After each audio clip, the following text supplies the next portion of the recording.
Okay. So it's a short review of the shock procedures and workshop ground rules.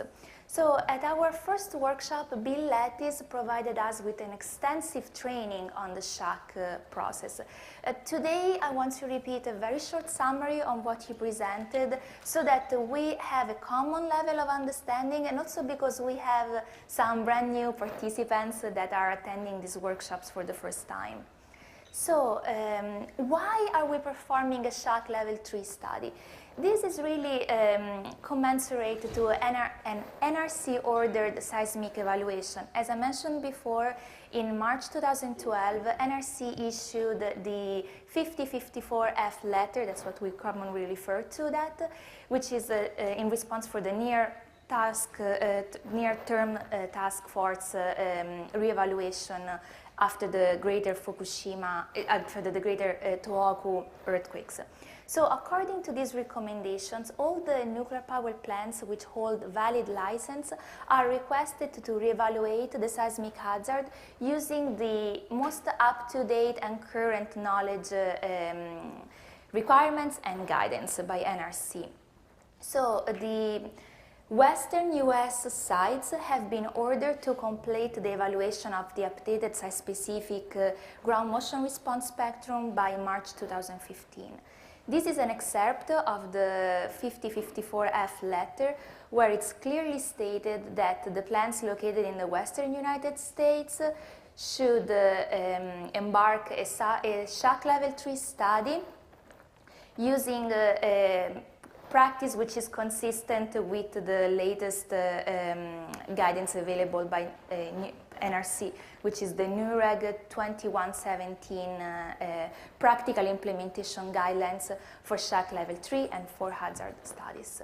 Okay. The shock guidance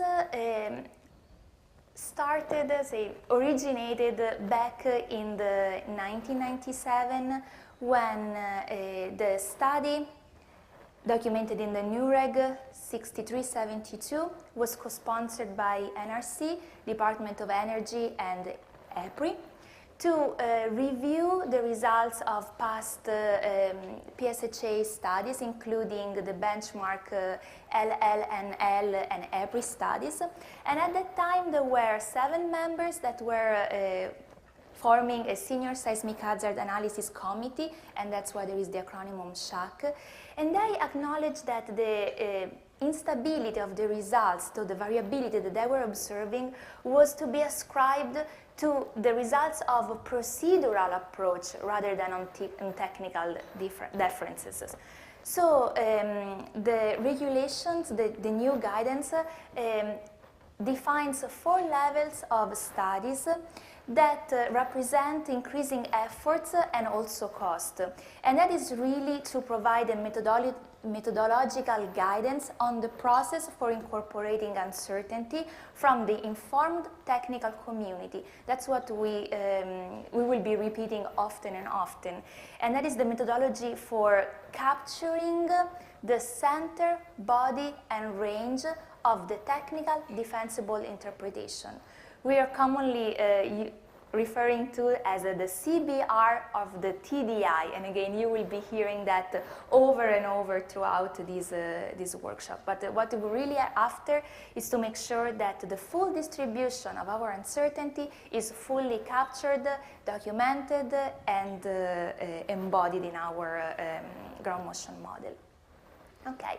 So the goals of this shock process is really to promote an interactive debate and learning in a highly structured settings.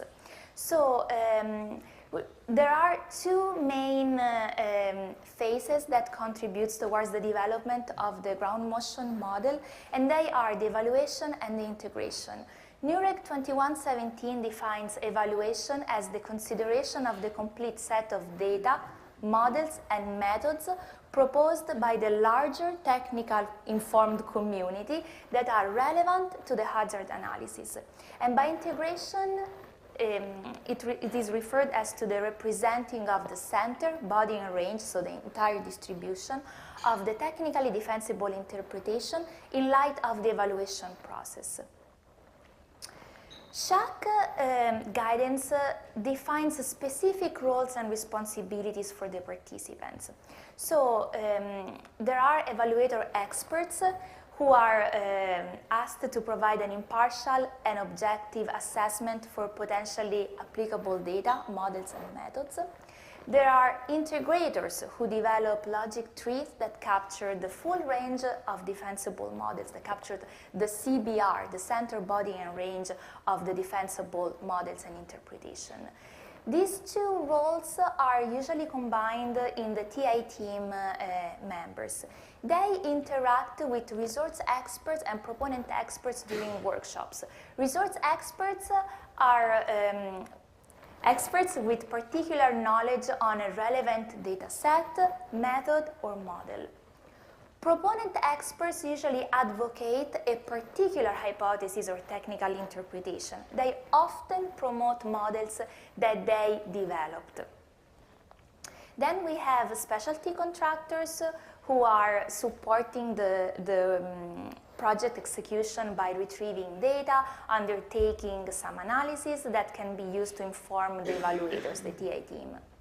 And then we have a continuous participatory review panel, which provides review on the process and the technical justification that the TI team is providing. So this review is participatory, is expressed and performed throughout the project duration, and it's really critical to ensure that the full range of views and technically defensible models have been fully embraced in the logic tree, and their adoption is fully justifiable.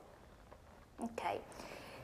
We know that the geoscience community is relatively small, so it's not uncommon that several experts can have different roles. What is critical for the execution of the workshop is that everybody clearly has an understanding of their role, and if there is any sort of potential dual roles, it has to be clearly specified when they are providing presentations. And you will see throughout the workshop that we will have TI team members giving presentation. We might have other resource experts that have also other roles. So it's clear, it's important that everybody clearly states their role. Okay, this is a flow chart that shows sort of a building block of the SHAC tree procedure.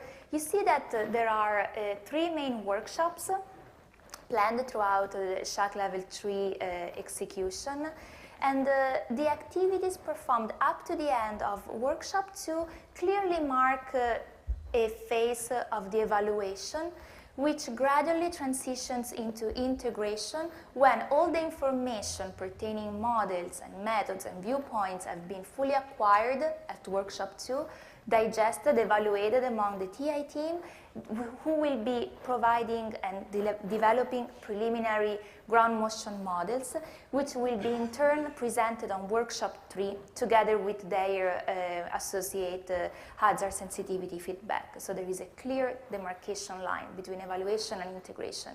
So besides these 3 formal workshops, the bulk of the evaluation is performed during working meetings. So far we had got 12, so it's a lot of work, but it's really necessary to digest all the data, models, and progress with the proper evaluation. Okay, so before heading to the next presentation, again, just last reminder for workshop rules. Keep in mind that the focus of this workshop is on the TI team. The TI team.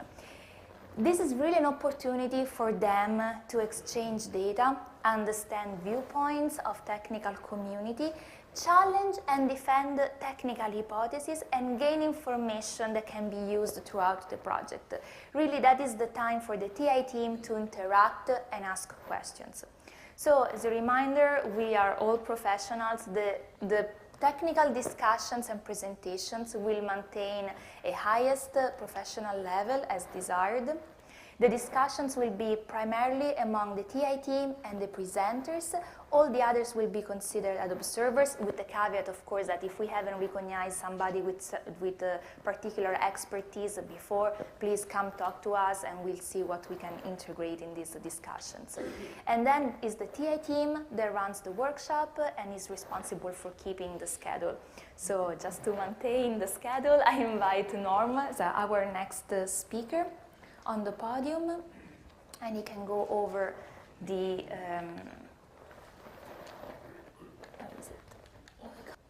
we can go over the overview of the project and the status of the ground motion tasks identified at workshop